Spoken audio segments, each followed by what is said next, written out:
საბაზისო არის ეს არის ბაზა საერთოდ, ხო? ანუ ეს არის რაღაცა ელემენტარული, რაც უნდა იცოდეთ, ხო? აი, არ ვიცი, როგორც მაგალითად პერიოდულად ალბათ ყველა აკეთებს რაღაცა თავის ჯანმრთელობის ჩეკაპს, ხო, გამოკვლევებს. აი, როგორც სისხლის საერთო ანალიზი, ხო, აუცილებელია რომ გააკეთო, ხო, ყველა შემთხვევაში. ანუ მანდიდან იწყება ანალიზების ჩაბარება საერთოდ. საკმაოდ დიდი ინფორმაციას გვაძლევს.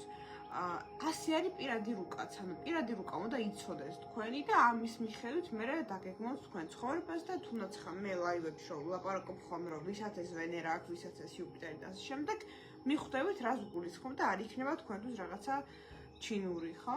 არ იქნება რაღაცა ბლა ბლა ბლა და ასე შემდეგ. ანუ გადმოთარგმნის თქვენი ტვინი, ხო? და მიხვდება რომ აი მე ეს მაქვს, ხო, მე ეს ვენერა მაქვს და ესე იგი ჩემზე საუბრობს. ამიტომ შეადგინეთ თქვენი პირადი რუკა, უნდა იცოდეთ აუცილებლად.